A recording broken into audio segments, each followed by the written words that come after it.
تبارك الذي نزل الفرقان على عبده ليكون للعالمين نذيرا. الحمد لله رب العالمين حمد الشاكرين والصلاة والسلام على خير البرية محمد وعلى آله الطيبين الطاهرين. لا إله إلا الله وحده لا شريك له له الملك وله الحمد وهو على كل شيء قدير. اما بعد، جیسا کہ آپ نے سنا، ہمارا عنوان ہے سود کی تباہ کاریاں اور اس کی مروجہ شکلیں. تو مستقل طور پر عنوان شروع کرنے سے پہلے ایک چھوٹی سی بات کی وضاحت آپ کے سامنے کرنا چاہوں گا. وہ یہ کہ ابھی جو ہمارے حافظ حسنین حفظہ اللہ نے آپ کے سامنے گفتگو کی، اللہ جزائے خیر دے، بڑی خوشی ہوئی اور تلاوت بھی بڑی اچھی تھی. شیخ محترم نے بھی تبصرہ کیا. ایک بات کی طرف ذرا رہنمائی کرنا چاہوں گا. ہو سکتا ہے کہ وہ کہنا کچھ اور چاہ رہے تھے، ان کی زبان سے نکلا کچھ اور ہے. وہ یہ کہ انہوں نے کہا کہ کسی نے تواضع کی یہ حد بتائی کہ الہ العالمین اگر اہل الحدیث یعنی سلفیت سے بہتر بھی کوئی راستہ ہے تو وہ ہمیں دکھا. یہ بات اصولی اعتبار سے غیر درست ہے، اس لیے کہ اللہ نے کہا فماذا بعد الحق الا الضلال. حق کے بعد اب کوئی راستہ ہو سکتا ہے تو وہ گمراہی اور ضلالت ہی کا راستہ ہو سکتا ہے. وہ بس تواضع دکھانا چاہ رہے تھے، لیکن سلفیت سے بہتر کوئی راستہ نہ ہے، نہ اس کے لیے دعا کی جا سکتی ہے. شیخ محترم نے جو کہا اہدنا الصراط المستقیم وغیرہ کا حوالہ دیتے ہوئے کہ سلفیت پہ آنے کے بعد اس پر جم جانے اور ثابت قدمی اور بہتر سے بہتر عمل کرنے کی اللہ سبحانہ وتعالی سے دعائیں طلب کرنی چاہیے، اس کی توفیق مانگنی چاہیے. لیکن سلفیت پر آنے کے بعد پھر سے یہ دعا کرنا کہ اس سے بہتر بھی کوئی راہ ہو تو وہ ہمیں دکھا دے، یہ نہیں ہو سکتا. ہاں، الہ العالمین سلفیت میں جو بہتر سے بہتر عمل ہے اس کی تو ہمیں توفیق نصیب فرما دے. یہ بہتر دعا ہے اور اس دعا کی ہم میں سے ہر انسان کو ضرورت ہے. بات ہے عنوان کی کہ سود کی تباہ کاریاں اور اس کی مروجہ شکلیں. سود کا تعلق چونکہ ہمارے مال سے ہے اور مال انسان کی زندگی میں بڑی اہمیت کا حامل ہے. اس سے انسان کی دینی ضرورتیں بھی پوری ہوتی ہیں، دنیاوی ضرورتیں بھی پوری ہوتی ہیں. جہاں تک بات دنیاوی ضرورتوں کی ہے تو وضاحت کی ضرورت نہیں ہے، ہماری زندگی مال پر منحصر ہے. دینی ضرورتیں بھی بہت سی ہمارے مال سے مکمل ہوتی ہیں، جیسے زکوٰۃ کا مسئلہ ہے، حج کا مسئلہ ہے، عمرے کا مسئلہ ہے. بہت سے دفعہ جہاد میں مال خرچ کرنے کی بات ہوتی ہے، صدقات کی بات ہے. اسی طرح حقوق العباد بھی مال سے ادا ہوتے ہیں. اولاد کے حقوق ہیں، بیوی کے حقوق ہیں، والدین کے حقوق ہیں، غربا کے حقوق ہیں، یہ ہم اپنے مال سے ادا کرتے ہیں. ایسے ہی مال سے مروت کی بھی تکمیل ہوتی ہے، جیسے رشتہ داری وغیرہ، ان کا لحاظ آپ مال کے ذریعے رکھتے ہیں. مہمان نوازی ہے، یہ مروت کو بتانے والا بڑا عمل ہے. تو آپ میزبانی کریں گے، مال کی ضرورت پڑے گی. تو مال انسان کی زندگی میں بڑی اہمیت کا حامل ہے. یہی وجہ ہے کہ شریعت اسلامیہ نے مال کی حفاظت پر بڑی توجہ دی.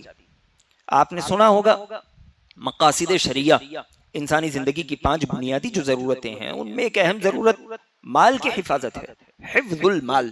شریعت اسلامیہ نے مال کے سلسلے میں بڑی تفصیل بتائی، بڑے احکامات کہ مال کیسے کمانا ہے، کیسے خرچ کرنا ہے، رکھنا کیسے ہے، اس کے حقوق کیا ہیں. مال کمانے کے کچھ غلط طریقے بھی ہیں، شریعت اسلامیہ نے اس سے منع کیا. اس کے بالمقابل جو جائز طریقے ہیں اس کی رہنمائی کی. بلکہ نبی علیہ الصلوۃ والسلام کی کچھ ایسی روایتیں ہمیں ملیں گی کہ آپ علیہ الصلوۃ والسلام نے مومن اور مسلمان کے ہاتھ جو مال ہوتا ہے اس کی تعریف کی.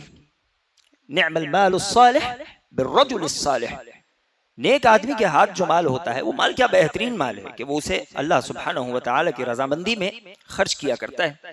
ایسے ہی المؤمن القوی خیر واحب الی اللہ من المؤمن الضعیف، ایک طاقتور مومن کمزور مومن کے بالمقابل زیادہ بہتر ہوتا ہے. آپ اس کی شروحات دیکھو گے معلوم ہوگا کہ کہیں نہ کہیں بعض شارحین نے مالدار مومن کا تذکرہ کیا ہے. جو مالی اعتبار سے مضبوط ہو وہ زیادہ بہتر ہوتا ہے، اس لیے کہ مال کے ذریعے وہ بہت سے خیر کے کام کر لے جاتا ہے. جیسے کہ صحابہ کرام رضوان اللہ تعالی علیہم اجمعین کی ایک جماعت جو مالی اعتبار سے مضبوط نہیں تھی، نبی علیہ الصلوۃ والسلام کے پاس پہنچی، کہنے لگی اللہ کے نبی علیہ الصلوۃ والسلام، امیر صحابہ ہم سے آگے بڑھ رہے ہیں. جہاں تک بات عبادتوں کی ہے، جیسے وہ نماز پڑھتے ہیں ہم بھی پڑھ رہے ہیں، جیسے ہم روزہ رکھتے ہیں وہ بھی روزہ رکھ رہے ہیں، لیکن وہ مال کی وجہ سے ہم پر سبقت لے جا رہے ہیں. وہ حج کرتے ہیں، عمرہ کرتے ہیں، صدقہ و خیرات کرتے ہیں، آپ کو جب کبھی جہاد میں ضرورت ہوتی ہے مال دے دیتے ہیں. تو مال کی وجہ سے بہت سے دفعہ آدمی اپنے درجات آگے بڑھا لے جاتا ہے. تو شریعت اسلامیہ میں مال کی بڑی اہمیت ہے. میں اس پر نہیں جانا چاہتا، بمشکل میرے پاس شاید 35 منٹ ہی کا وقت ہے. تو مال جائز طریقے سے جہاں تک کمانے کی بات ہے شریعت اسلامیہ نے ابھارا، لیکن اس کے بالمقابل کچھ ایسے طریقے ہیں جو ناجائز ہیں، جن میں سے ایک ہے سود، اور ایسی ایک طریقہ ہے رشوت، اور ایک ہے جوا، خمار، چوری، ڈاکہ زنی، سرقہ جسے کہتے ہیں، نوحبہ، لوگوں کا مال وغیرہ ہڑپ لینا. تو ان باطل طریقوں میں ایک طریقہ ہے سود، ربا، جسے ہم مٹی وغیرہ بھی کہتے ہیں. شریعت اسلامیہ نے ربا کے سلسلے میں بڑی تنبیہ کی، بڑی روایتیں، قرآن کی کئی آیتیں اس سلسلے میں ہمیں ملے گی جو سود سے بچنے کا حکم دیتی ہیں، اور جو انسان سود میں ملوث ہو اس پر لعن طعن کرتی ہیں، اسے وعیدیں سناتی ہیں، اسے ڈراتی ہیں. چند ایک روایتیں دیکھیں گے، اور پھر جو اصل موضوع ہے مروجہ شکلیں جس سے بہت سے لوگ ناواقف ہیں اس پر گفتگو کرنے کی کوشش کی جائے گی. تو سب سے پہلے جہاں تک بات سود کی ہے تو سود اصلاً حرام ہے، اس کی کوئی بھی شکل جائز نہیں ہے. اللہ سبحانہ وتعالی نے کہا وَأَحَلَّ اللَّهُ الْبَيْعَ وَحَرَّمَ الرِّبَا، اللہ نے بیع یعنی تجارت کو حلال کیا ہوا ہے، اس کے بالمقابل اللہ سبحانہ وتعالی نے سود حرام کر دیا. سود اور تجارت میں بڑے فرق ہیں. کفار اس دور میں کہا کرتے تھے کہ انما البیع مثل الربا، سود اور تجارت میں فرق نہیں ہے. جیسے آدمی تجارت سے مال بڑھاتا ہے ویسے ہی سود سے بڑھا لیتا ہے. لیکن حقیقت میں دیکھا جائے تو سود اور تجارت میں زمین و آسمان کا فرق ہے. سب سے پہلا فرق یہ سمجھیے کہ سود میں نقصان کی کوئی شکل نہیں ہوتی. جو آدمی سامنے والے کو قرض دیتا ہے تاخیر کرنے پر اس کا مال بڑھتا ہی رہتا ہے. لیکن تجارت میں نفع و نقصان دونوں کے امکانات ہیں. اسی طرح تجارت میں دونوں کی رضامندی ہوتی ہے، سامنے والا بھی راضی ہوتا ہے، میں بھی راضی ہوتا ہوں. لیکن سود میں رضامندی ایک کی ہوتی ہے جو سود کھاتا ہے، اور جو لینے والا آدمی ہے جو زبردستی مجبوری کی وجہ سے سامنے والے سے قرض لیتا ہے اور مجبوراً سود دیتا ہے، کبھی اس کی رضامندی نہیں ہوتی. گرچہ ظاہری طور پر وہ رضامندی کے ساتھ اسے ادا بھی کرے، لیکن حقیقت میں فطری طور پر وہ راضی نہیں ہوتا. اور اسی طرح تجارت میں نفع و نقصان دونوں کے امکانات ہیں، لیکن سود میں نقصان کا کوئی امکان نہیں، صرف نفع ہی نفع. سود میں عام طور پر فائدہ دونوں کا ہوتا ہے، جیسا کہ اس سے پہلے بات ہوئی ہے. تو تجارت میں فائدہ عام طور پر دونوں کا ہوتا ہے، لیکن سود میں فائدہ ایک کا ہے. اصل میں سود کا جو نظام ہے یہ شریعت کے نظام مالیہ سے بڑا ٹکراتا ہے. شریعت اسلامیہ کا جو نظام ہے آپ دیکھیں، عام طور پر شریعت اسلامیہ نے جو نظام مالیہ بنایا ہے اس میں مال اوپر سے نیچے کی طرف آتا ہے. صدقہ کرنا ہوگا، زکوٰۃ دینی ہوگی، یا اسی طرح جو کوئی آدمی پر غرامے ڈالے جاتے ہیں اس کے حدود وغیرہ، وہاں آدمی امیر ہوتا ہے وہ مال غربا کو دیتا ہے. لیکن سود کا جو نظام ہے وہ الٹا بہتا ہے، یہاں مال نیچے سے اوپر کی طرف جاتا ہے. تجارت کا ایک مقصد ہوتا ہے کہ مال معاشرے میں گردش کرے، کبھی مال یہاں ہو تو کبھی وہاں ہو.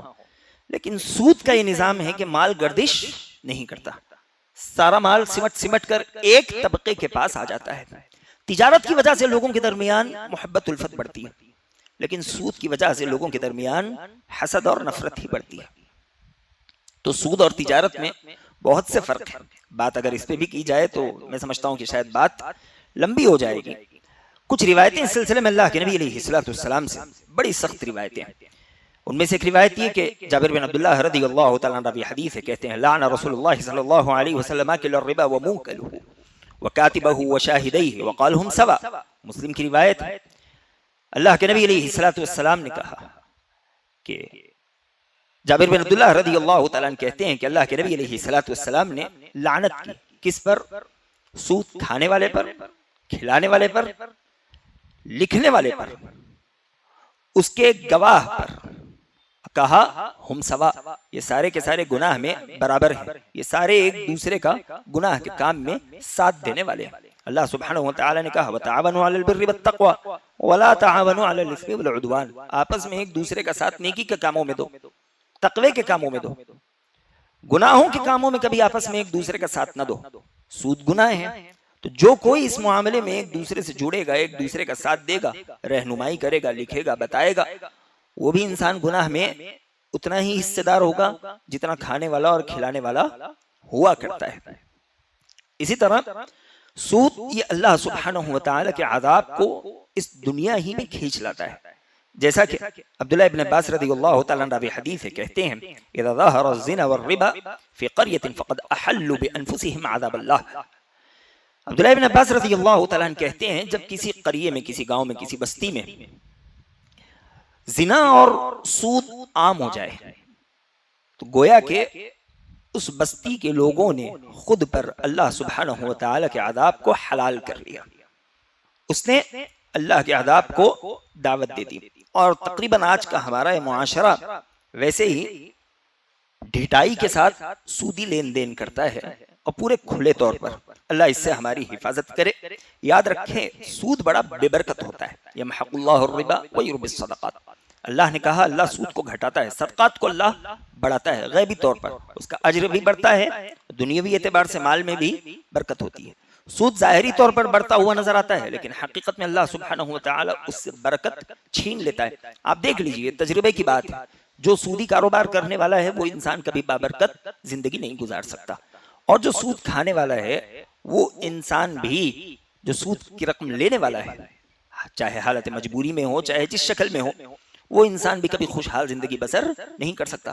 بہت سے امیر کبیر لوگوں نے سودی رقم اٹھائی یہ سوچ کر کے کچھ دن کاروبار کریں گے اور ہوائی محل تعمیر کرتے ہیں کہ اتنے دن میں اتنا کمائیں گے، اتنا پروفٹ ہوگا، اتنا سود میں بنیں گے، اتنا ایکسٹرا بنیں گے، اور 4 سال بعد ہمارا اتنا سود ایسے ہی پھٹ جائے گا۔ اور 4 سال بعد ہوتا کیا ہے، جس کاروبار کے لیے اس نے سودی رقم اٹھائی ہوئی ہوتی ہے وہ کاروبار بھی اسی سود میں ہضم ہو جاتا ہے، اور جس کے پرچے اس نے گھر کے رکھائے ہوئے ہوتے ہیں وہ گھر بھی اسی سود میں بہہ کر نکل جاتا ہے۔ ایسی ایک مثال نہیں ہے، ایسی ہزاروں مثالیں ہیں۔ اللہ سبحانہ وتعالی نے جو کوئی سودی معاملہ کیا ہو اس کی برکتیں اس سے سلب کر لی، یہ ہوتا ہے۔ ابن مسعود رضی اللہ تعالیٰ عنہ کہتے ہیں کہ اللہ کے نبی علیہ الصلوۃ والسلام نے کہا ما احد اکثر من الربا الا كان عاقبۃ امره الا قلہ۔ نبی علیہ الصلوۃ والسلام کہتے ہیں کہ جس کسی انسان نے سود لیا اور اسے یہ نظر آیا ہو کہ اس کا سود بڑھ رہا ہے، لیکن حقیقت میں اس کا انجام، اس کا اختتام قلت ہی کی طرف آئے گا، وہ کسی نہ کسی صورت ختم ہوگا، اسے تنگی کی طرف ہی ڈھکیلے گا۔ بلکہ ایک روایت سنیں، یہ روایت بڑی خطرناک ہے، بہت سے دفعہ اس روایت کو پڑھنے کے لیے زبان میں سکت تک نہیں ہوتی۔ طبرانی کی روایت ہے، اللہ کے نبی علیہ الصلوۃ والسلام کہتے ہیں الربا 72 بابا فادناها مثل اتیان الرجل امہ۔ سود کے 72 درجے ہیں، اس کی 72 کیٹیگریز ہیں۔ نبی علیہ الصلوۃ والسلام نے کہا ادناها مثل اتیان الرجل امہ، سود کا سب سے چھوٹا درجہ، یہ بات سمجھنے کے لیے کہیں کہ سود کی سب سے چھوٹی رقم اس کا گناہ یہ ہے کہ آدمی نعوذ باللہ ثم نعوذ باللہ اپنے ماں کے ساتھ مکالہ کر لے۔ علامہ البانی رحمہ اللہ علیہ نے اس حدیث کو صحیح کہا، بلکہ بعض روایتوں میں اور بھی سخت الفاظ آئے ہیں۔ الغرض سود ایک بڑی بدتر بیماری ہے، جو انسان اس میں ملوث ہو جائے اس کی دنیا بھی تباہ ہو جاتی ہے، اس کی آخرت بھی تباہ ہو جاتی ہے۔ آخرت کا معاملہ ہی بڑا عجیب ہوتا ہے۔ اللہ سبحانہ وتعالی نے کہا یا ایھا الذین آمنوا اتقوا اللہ وذروا ما بقی من الربا ان کنتم مؤمنین فإن لم تفعلوا فأذنوا بحرب من اللہ ورسولہ۔ اللہ نے کہا جو سود جو پہلے تم نے کھایا سو کھایا، اب جو باقی ہے اسے ختم کرو۔ اگر تم ایمان والے ہو تو تمہارے ایمان کا تقاضا ہے کہ تم خود کو سود سے بچاؤ۔ مومن ہو کبھی سودی معاملات میں پڑ نہیں سکتے۔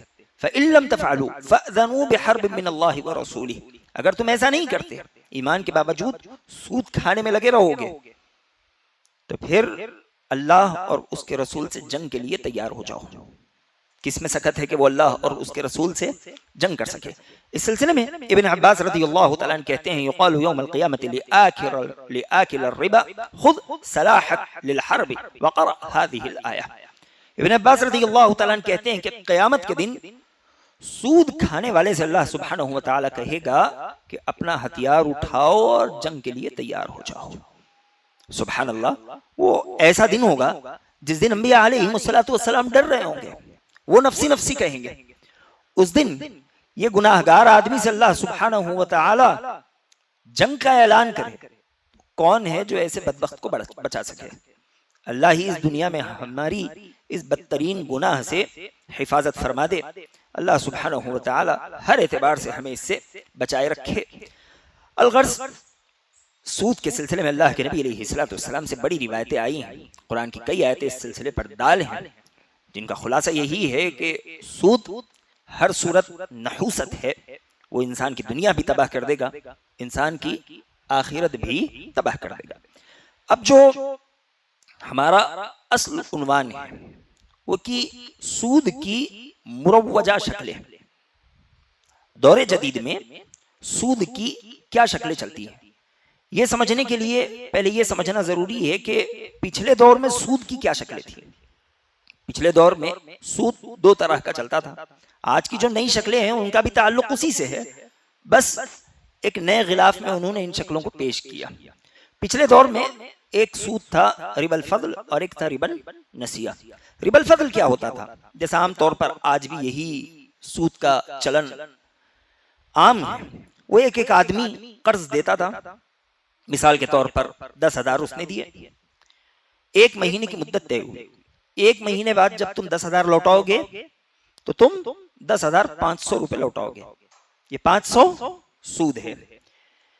جب 1 مہینہ مکمل ہو جاتا تھا یہ آدمی آتا تھا اگر پوچھتا تھا تقضی ام تربی, پیسے دیتے ہو یا مزید کچھ مہلت دے دوں اور اس پر مزید سود چڑھا دوں.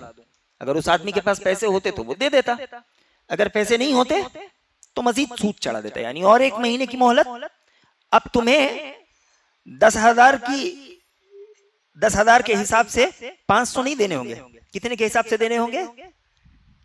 10,500 کے حساب سے دینے پڑیں گے. آج بھی یہی شکل چلتی ہے. دوسری شکل جو اللہ کے نبی علیہ السلام سے روایت میں ہے, نبی علیہ السلام نے کہا الذهب بالذهب والفضة بالفضة والبر بالبر والشعير بالشعير والتمر بالتمر والملح بالملح مثلا بمثل سواء بسواء يدا بيد فإذا اختلف هذه الأصناف فبيعوا كيف شئتم إذا كان يدا بيد. نبی علیہ السلام نے ربا نسیہ بتایا. ربا نسیہ کیا ہوتا تھا؟ 6 اصناف ہیں, 6 ایسی چیزیں ہیں جن کا لوگ آپس میں تبادلہ کریں گے تو اس بات کا لحاظ رکھیں گے کہ وہ سود میں نہ پڑ جائیں. وہ 6 چیزیں کیا ہیں؟ سونا, چاندی, کھجور, جو, نمک اور گندم. یہ 6 چیزیں اللہ کے نبی علیہ السلام نے بیان فرمائی. جب تم ان کا آپس میں تبادلہ کرو, یعنی سونا سونے کے بدلے, چاندی چاندی کے بدلے, کھجور کھجور کے بدلے, تو 2 باتوں کا لحاظ رکھنا ہے. پہلی بات کہ جس مجلس میں لے رہے ہو اسی مجلس میں دینا پڑے گا. یعنی 1 کلو کھجور دے رہا ہوں تو 1 کلو کھجور اسی مجلس میں لینا پڑے گا. پہلی بات, لینا دینا اسی مجلس میں ہونا چاہیے. دوسری شرط مثلم بمثلن, جتنا دے رہے ہو اتنا ہی. اجوا کھجور دے کر میں چھہارے لوں تو اجوا 1 کلو دوں گا تو چھہارے بھی 1 ہی کلو لینے پڑیں گے, گرچہ مارکیٹ میں ان کی قیمت اوپر نیچے کیوں نہ ہو. یہی مسئلہ سونے کا بھی ہے کہ آپ 1 تولہ سونا بیچ رہے ہو اور 1 تولہ سونا لینا چاہتے ہو, تو عام طور پر ہوتا یہ ہے کہ جو سونا ہم بیچنے جاتے ہیں اس کی قیمت کم آتی ہے اور جو سونا لینا ہوتا ہے اس کی قیمت زیادہ ہوتی ہے. تو اگر 1 تولہ سونا ہم سامنے والے کو دیتے ہیں تو وہ اس کے عوض ہمیں کچھ گرام کم دیتا ہے, تو یہ نہیں چلے گا, یہ سود ہے.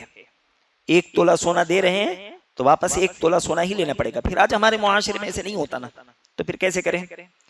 تو وہ سونا پہلے بیچ دیجئے, اس کی رقم لیجئے, پھر نیا سونا خریدیے. آپ ربا سے, سود سے خود کو بچا لیں گے. اگر یہ شکلیں آپس میں ایک دوسرے سے ٹکرا لے کوئی مسئلہ نہیں، جیسے سونے کے بدلے چاندی خریدیے، ان میں کمی زیادتی ہو سکتی ہے لیکن اسی مجلس میں لینا دینا پڑے گا. یہ نہیں کہ آپ نے آج چاندی دی تو آپ کو کل سونا ملے گا، نہیں. اگر آپ ایسا کرو گے تو کہیں نہ کہیں سود میں پڑ جاؤ گے. جہاں تک بات ربا الفضل کی ہے تو اس سلسلے میں ایک قاعدہ یاد رکھیے. پہلی جو شکل بتائی گئی تھی، بعض علماء نے اس حدیث کو صحیح بھی کہا لیکن بعض کہتے ہیں کہ حدیث صحیح نہیں ہے، لیکن اصول کے قاعدے کے اعتبار سے بات بالکل صحیح ہے. وہ یہ کہ کل قرض جر منفعتہ فہو ربا، ہر وہ قرض جو فائدہ لائے وہ سود ہوا کرتا ہے. ہر قرض جو فائدہ لائے.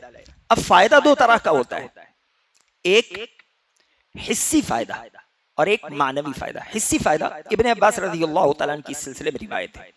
ایک آدمی آتا ہے اور آ کر کہتا ہے کہ ابن عباس میں نے ایک آدمی کو 20 درہم دیے ادھار کے طور پر.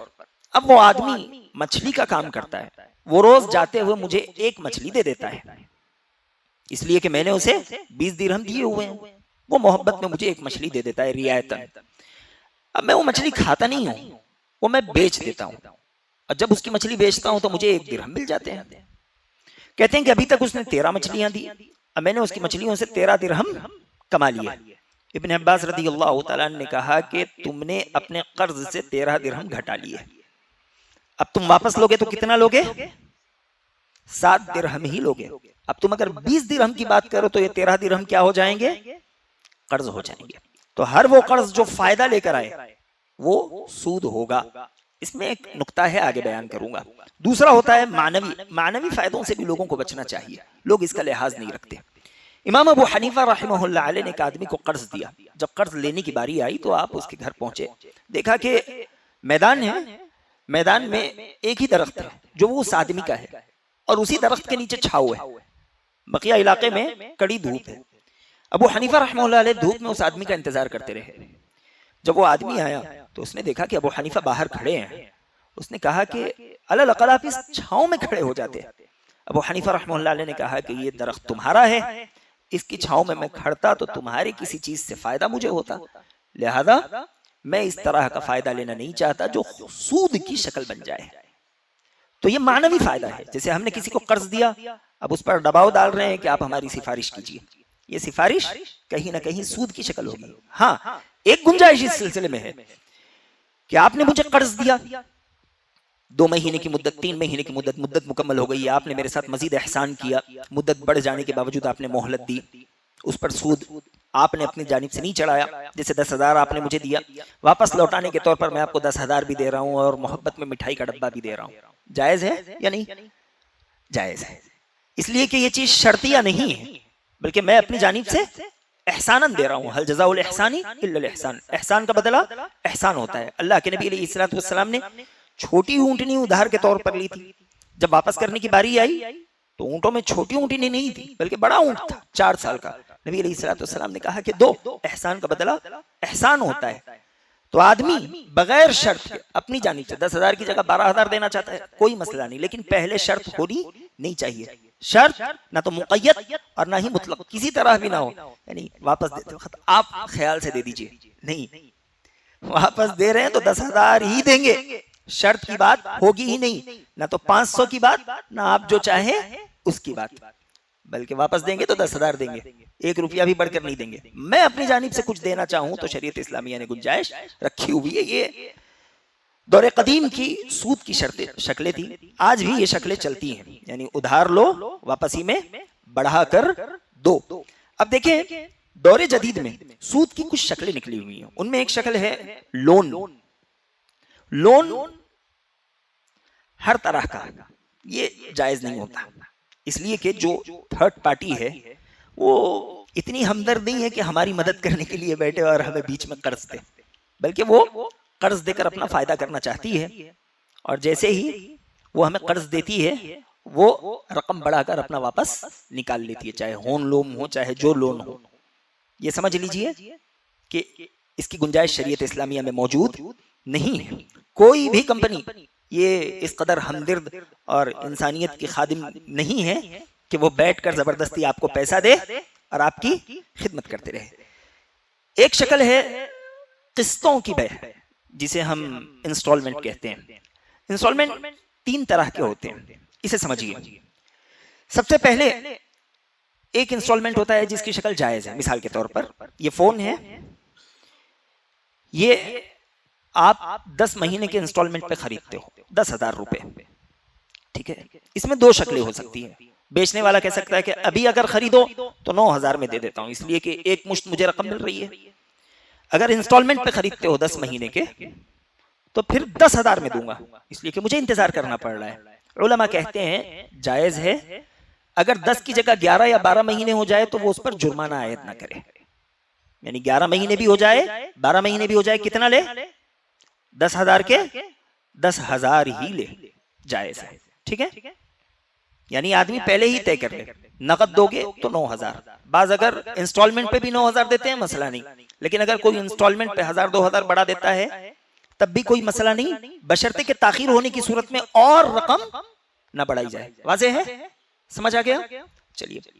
انسٹالمنٹ کی دوسری شکل ہے جو ناجائز ہے. وہ یہ کہ انسٹالمنٹ پہ لے لو 10,000 روپے، اگر آپ 10 مہینے میں دے دو گے تو میں 10,000 ہی لوں گا، لیکن 11 مہینے کرو گے تو پھر آپ پر جرمانہ لگے گا. یہ بے جائز نہیں ہے. اگرچہ آپ کے پاس اتنا یقین ہے کہ میں 10 مہینے ہی میں اپنے انسٹالمنٹس بن لوں گا، تب بھی آپ یہ تجارت نہیں کر سکتے. کیوں؟ اس لیے کہ اس میں سود کی شرط آپ نے قبول کی. دو گے نہیں دو گے وہ مستقبل اللہ کے حوالے ہے، وہ ہم نہیں جانتے. لیکن آپ جو سود کی شرط قبول کر رہے ہو کہ 10 کے 11 ہوں گے تو میں جرمانہ بنوں گا، جیسے بہت سے ہماری گاڑیوں کا یہی مسئلہ آج کل چل رہا ہے. ہاں، اس سلسلے کی ایک شکل ہے جو آج کل بجاج کارڈ پہ آئی ہے، اور وہ صرف خاص فونوں کے ساتھ ہے. بجاج کارڈ پہ آپ کئی چیزیں خرید سکتے ہو، لیکن جیسے فریج ہے، ٹی وی ہے، واشنگ مشین ہے، ان چیزوں پر استری ہے، آپ لیٹ کرو گے تو وہ جرمانہ ڈالتا ہے.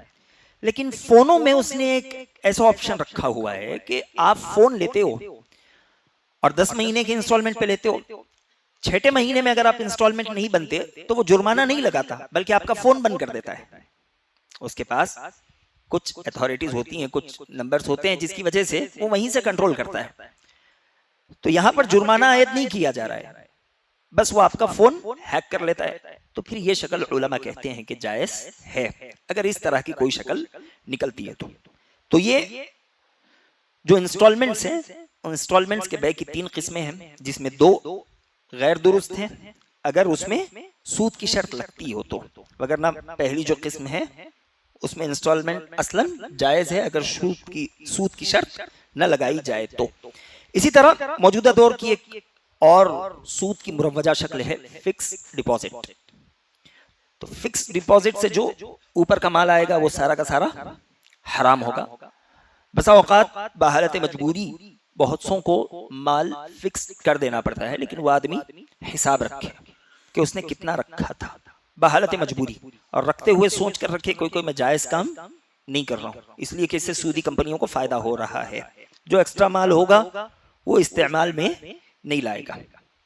ٹھیک ہے، ہمارے فونوں میں جو ایپس چل رہے ہیں، A T M, Paytm وغیرہ، اس کے وائلٹ میں بہت سے دفعہ کمپنیوں سے آفر آتا ہے کہ آپ 1,000 1 مہینے تک رکھو گے تو آپ کو کچھ آفرز ملیں گے، یا آپ 2,000 اتنے دن تک رکھو گے تو آپ کو کچھ آفرز ملیں گے، یا آپ کو اتنا کیش بیک ملے گا.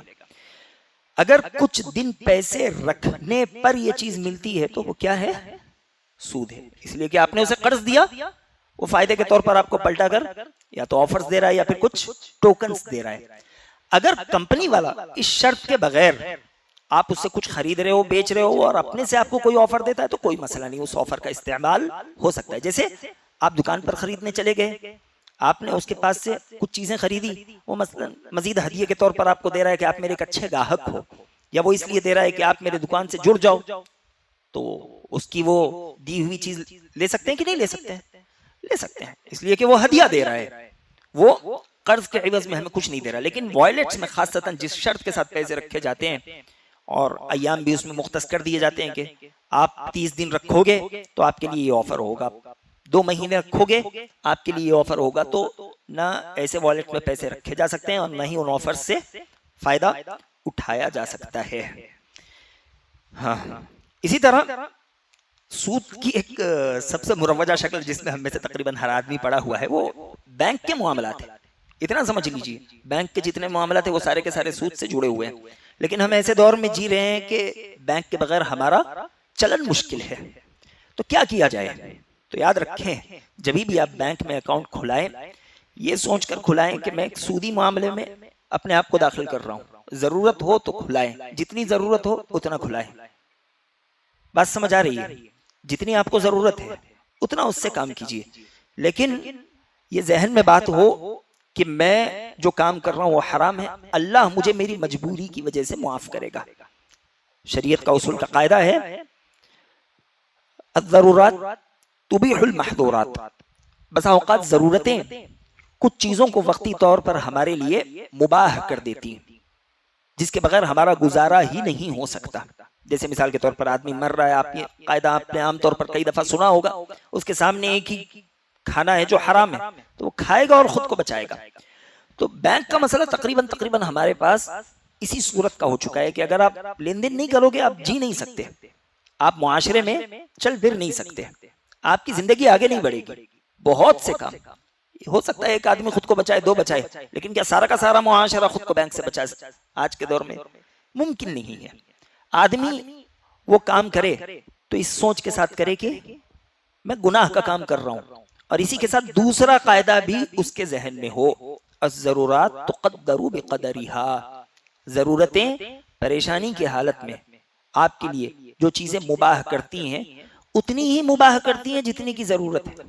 جیسے کہ مرنے والا آدمی اگر حرام کھا کر زندہ رہنا چاہے تو کتنا حرام کھائے؟ پیٹ بھر کر کھائے نہیں، اتنے لقمے کھائے جس سے اس کی کمر سیدھی ہو جائے۔ تو بینک کے معاملات بھی آدمی اتنے ہی کرے جس سے اس کے زندگی کے مسائل حل ہو جائے۔ ہم بہت سے لوگوں کو دیکھتے ہیں وہ صرف شیخی بگارنے کے لیے بڑے بڑے بینکوں میں اپنے اکاؤنٹس کھلواتے ہیں، واقعی آپ کو حاجت ہے، ضرورت ہے، آگے کے کئی مسائل اس سے جڑے ہیں تو کوئی مسئلہ نہیں۔ یہ بہت سے لوگ صرف شیخی بگارنے کے لیے 1 سے 4 بینکوں میں اپنے اکاؤنٹس کھول کر رکھتے ہیں، یہ کوئی ممدوح کام نہیں ہے، یہ کوئی اچھی بات نہیں ہے۔ ضرورت کے تحت شریعت اسلامیہ نے آپ کو، علماء نے دلائل کی روشنی میں اجازت دی ہوئی ہے، اس کا استعمال اتنا ہی ہونا چاہیے جتنی کی آپ کو ضرورت ہے۔ ضرورت سے بڑھ کر آگے چلے جانا یہ چیز خطرناک ہو سکتی ہے، اور اسے جائز سمجھ کر کرنا این ممکن ہے کہ ہمیں شریعت اسلامیہ سے، دائرہ اسلام سے باہر کر دے۔ بات سمجھیے، بینک کے معاملات کو جائز سمجھنا یہ ہمیں دائرہ اسلام سے باہر کر دے گا، اس لیے کہ یہ کام اصلاً حرام ہے، ضرورت کے تحت شریعت اسلامیہ نے اجازت دی ہوئی ہے، یہ بات ذہن میں ہونی چاہیے۔ چلیے آگے بڑھیں۔ کریڈٹ کارڈ، یہ بھی سود کی مروجہ شکلوں میں سے ایک شکل ہے۔ کریڈٹ کارڈ کا کوئی بھی معاملہ جائز نہیں ہو سکتا، اس میں وہی قسطوں والی بات آئے گی۔ آپ نے جیسے کریڈٹ کارڈ سے 10,000 روپے کی شاپنگ کر لی، 1 مہینے کے اندر بندو تو آپ پر سود نہیں ہے، نہ بنو تو سود ہے۔ تو آپ نے شرط تو قبول کی نا کہ اگر نہ بن پایا تو بنوں گا، تو شرط کے قبول کرنے کے ساتھ ہی آپ گناہ میں برابر کے حصے دار ہو جاؤ گے۔ تو کریڈٹ کارڈ کا کوئی بھی مسئلہ، نہ ٹرانزیکشنز اور نہ ہی آن لائن دے کر اس سے کیش لے لینا، بہت سے لوگ یہ بھی کر رہے ہیں کہ آن لائن پیسے کریڈٹ کارڈ سے دے دیتے ہیں، اسے وقتی طور پر کیش لے لیتے ہیں، کسی صورت جائز نہیں ہے۔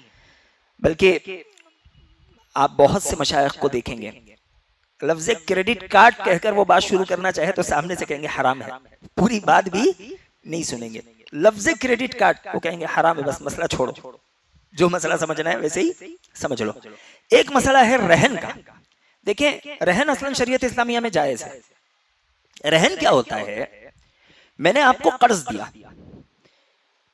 اب آپ کے طرف سے مجھے کوئی ضمانت چاہیے نا کہ وقت پر آپ دو گے، نہیں دو گے تو میں تھوڑی نہ پریشان پھروں گا، تو آپ مجھے کوئی ایسی چیز دیجئے کہ آپ وقت پر قرض نہ دو تو میں اسے بیچ کر اپنا قرض مکمل کر لوں، یہ رہن ہوتا ہے، یہ جائز ہے۔ جو ایکسٹرا پیسے آئیں گے وہ واپس میں مالک کو دے دوں گا۔ مثال کے طور پر میں نے آپ کو 10,000 کا قرض دیا، آپ کا یہ فون میرے پاس رہن کے طور پر رکھا ہوا، یہ 10,000 کا ہے، ٹھیک ہے، 1 مہینے کی مدت ہے۔ 1 مہینے کے بعد مجھے ایسے لگ رہا ہے کہ آپ مجھے پیسے نہیں دو گے، میں یہ بیچوں گا، میں میرے پیسے ادا کر لوں گا۔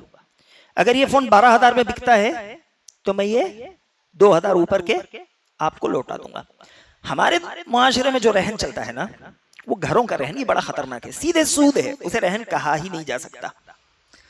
ہمارے پاس جو گھروں کا رہن ہے، بہت سے مسلمان بلکہ بہت سے سلفی جانے انجانے میں گھروں کے رہن میں پڑے ہوئے ہیں۔ اور گھر کا رہن کیا ہوتا ہے کہ میرا یہ ذاتی گھر ہے، مجھے 5 لاکھ کی ضرورت ہے، 3 سال پر 5 سال پر یا 1 سال کے بعد جبھی بھی میرے پاس پیسے آ جائیں میں وہ پیسے تمہیں دے دوں گا، اس شرط پر سامنے والے سے 5 لاکھ لیتے ہیں، اسے یہ گھر دے دیتے ہیں۔ اب یہ 2 سال 3 سال 5 سال تک اس آدمی کا گھر استعمال کرتا رہتا ہے، اور 5 سال بعد اس سے 5 لاکھ لیتا ہے اور نکل جاتا ہے۔ تو 5 سال تک انسان نے جو ایک گھر استعمال کیا، اس سے فائدہ اٹھایا، یہ کس چیز کے بدلے میں؟ اگر آپ رہن میں رکھنا چاہتے ہیں اس گھر کے کاغذات اپنے انڈر رکھیے، اگر وہ دھوکہ دینا چاہے تو ان کاغذات سے آپ اسے بیچ کر کچھ بھی کر کے آپ وہ رقم لے لیجئے، ایکسٹرا رقم دے دیجئے، آپ کی رقم اسی سے مکمل ہو جاتی ہے، تو کوئی مسئلہ نہیں، یہ رہن ہے۔ اگر آپ اس کی جگہ پر رہنا ہی چاہتے ہو، رہو، اس علاقے میں اس گھر کی جو قیمت کرائے کے طور پر بنتی ہے آپ کو مکمل ادا کرنی پڑے گی۔ یعنی آپ نے 5 لاکھ سامنے والے کو ادھار دیے، اس کا گھر آپ نے رہن کے طور پر رکھ لیا اور آپ نے کہا کہ میں اسی گھر میں رہوں گا، کوئی مسئلہ نہیں، رہو، لیکن اگر ماہانہ 10,000 روپے اس گھر کی کرائے کی قیمت بنتی ہے تو آپ کو 10 کے 10,000 دینے پڑیں گے۔ اگر سامنے والا رعایت میں 8,000 کرتا ہے تو آپ 2,000 سود کھانے والے بنو گے۔ وہ جتنی رعایت کرے گا سود کی قرض کی وجہ سے اتنے پیسے سود میں شمار ہوں گے۔ یہ رہن کا بڑا خطرناک مسئلہ ہے جو آج ہمارے پاس چل رہا ہے۔ یہاں تک علماء کہتے ہیں کہ رہن کے طور پر اگر یعنی ضمانت کے طور پر سامنے والا آپ کے پاس سونا دے تو آپ اس کے سونے کو پہن بھی نہیں سکتے، آپ کو ویسے ہی رکھنا پڑے گا، اس لیے کہ وہ رہن ہے۔ ہاں اگر جانور رہن میں رکھے جائیں، جیسے میں نے کسی سے 1 لاکھ روپے لیے، میرے پاس کچھ نہیں، ایک گائے ہے، میں اسے دے دیتا ہوں، ٹھیک ہے بھئی 1 لاکھ کی گائے ہے، تم اپنے پاس رکھو۔ اب آپ جب تک اس گائے کو اپنے پاس رکھو گے، ویسے یہ ہوتا تو نہیں ہے، اللہ ہی کہ کچھ بڑے جانوروں کے کاروباریوں کے پاس ہوتا ہوگا، عام طور پر نہیں ہوتا، یہی سب چیزیں رہن میں رکھی جاتی ہے۔ تو سامنے والا اگر اس جانور کو رہن کے طور پر رکھے اور وہ اسے روز کھلا رہا ہے پلا رہا ہے تو روز کا خرچہ جو وہ اس پر کر رہا ہے اس خرچے کے عوض وہ اس جانور سے فائدہ اٹھا سکتا ہے۔ جیسے کہ اس نے کھلایا تو اس کا دودھ اس نے لیا، اس نے کھلایا تو اس کی سواری اس نے کر لی، ختم پہ ہے انشاءاللہ۔ اسی طرح مسئلہ ہے گولڈ لون کا۔ تو گولڈ لون ابھی جیسے ہم نے بات کہی، سونے کا معاملہ ہوگا، 1 ہاتھ دو 1 ہاتھ لو، بات ختم، تاخیر ہوگی سود ہو جائے گا۔ یہ اللہ کے نبی علیہ السلام کی واضح 2 ٹوک حدیث ہے۔ ہمارے پاس گولڈ اسکیمز چلتی ہیں۔ گولڈ اسکیم میں ایک مشہور اسکیم جو ہر چھوٹی بڑی سونے کی دکان پہ چلتی ہے، آپ چاہے ملابار چلے جائیے یا دوسرے کوئی بھی اس پر، یا آپ کسی بھی گلی محلے کی چھوٹی سے چھوٹی سونے کی دکان پہ چلے جائیں، یہ اسکیم چلتی ہے۔ اسکیم کیا کہ آپ آج 1,000 جمع کرتے ہو تو آج ہم دیکھ لیں گے کہ آج سونے کی کیا قیمت ہے۔ 1,000 میں آج مثال کے طور پر 1 ماشا سونا آتا ہے تو 1 ماشا سونا آپ کا لکھ دیا جائے گا۔ پھر آپ 15 دن بعد آ کر مزید 2,000 روپے دیتے ہو تو سونے کی قیمت بڑھ گئی، تو اس دن دیکھا جائے گا آج 2,000 میں 1 ماشا سونا ہی آ رہا ہے، تو اس دن پھر سے 1 ماشا سونا لکھ دیا جائے گا۔ تو صرف لکھنا کافی نہیں ہے، سونے میں جو شرط ہے وہ لینا پڑے گا۔ تو اس طرح پیسے دے کر صرف لکھ لینے سے یہ سونے کی تجارت درست نہیں ہوگی۔ علماء کہتے ہیں، اس میں بہت سارے فتوے آپ کو ملیں گے کہ گولڈ اسکیم کی یہ شکل جائز اور درست نہیں ہے۔ آپ اپنے گھر میں پیسہ جمع کیجئے، آپ کہیں اور پیسہ جمع کیجئے، لیکن آپ اس طرح سونے کی باقاعدہ تجارت کے لیے اسے پیسے دے کر سونا اٹھا کر رکھنے کے لیے نہیں کہہ سکتے، اس لیے کہ یہ یدن بھی یدن نہیں ہو رہا ہے۔ 1 ہاتھ دو 1 ہاتھ لو کا مسئلہ ہونا چاہیے۔ سونے چاندی میں 1 ہاتھ دو 1 ہاتھ لو اگر نہ ہو تو یہ درست نہیں ہے۔ اسی طرح ایک مسئلہ ہے کرنسی ایکسچینج کا۔ ہر ملک کی ایک کرنسی ہے اور ہر کرنسی مستقل ایک جنس ہے۔ ایک ملک کی کرنسی اگر تبدیل ہو تو اس میں کمی زیادتی نہیں ہو سکتی۔ ایک ملک کی کرنسی دوسرے ملک کی کرنسی سے اگر ایکسچینج ہو تو اس میں کمی زیادتی ہو سکتی ہے۔ بات سمجھ آ گئی؟ میں زیادہ مزید تفصیل میں نہیں جانا چاہ رہا ہوں اس لیے کہ وقت ہمارے پاس نہیں ہے۔ مثال کے طور پر 2,000 کی کرنسی آپ 100 کی نوٹوں سے لینا چاہتے ہو تو 10 روپے بھی اس میں کم نہیں ہوں گے۔ 2000 دے رہے ہیں تو 2000 ہی لینا پڑے گا، اس لیے کہ یہ سونے کا بدل ہے اور اس میں مثلاً بمثلین کی شرط لازم ہے۔